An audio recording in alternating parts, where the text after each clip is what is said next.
Can you open this? Yeah, just 1 second.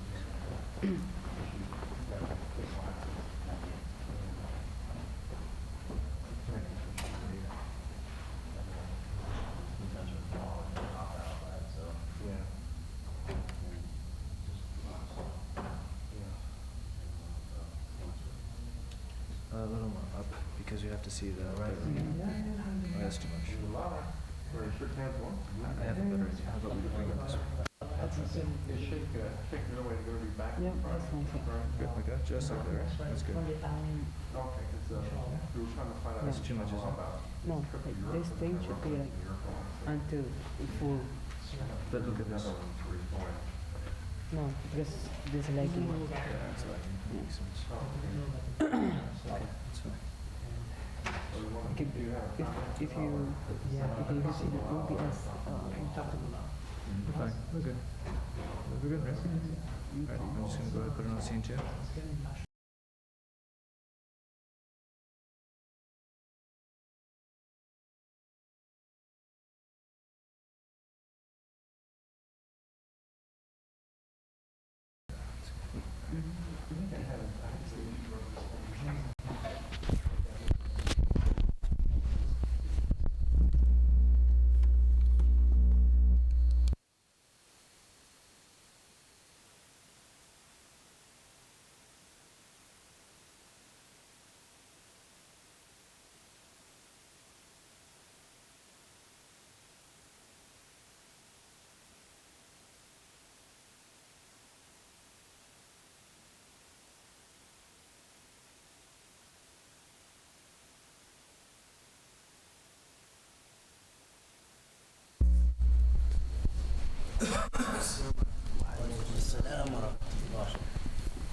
Did you want one of those?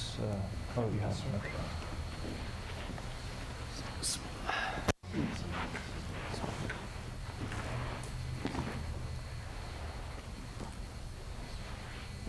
Do you normally open that or no? Or later? Yeah, they will. Huh? When they're comfortable enough. Ah, they do it. Ah, okay.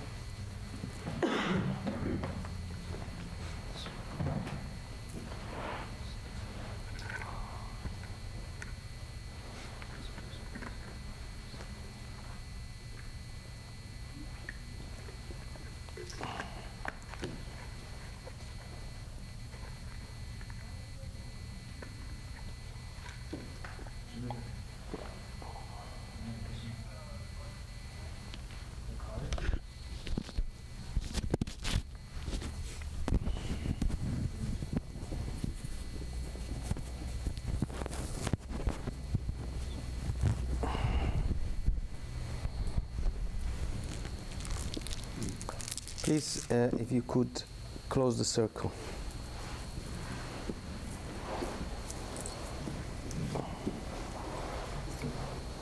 Come close, come close. Close, close, close, close, close.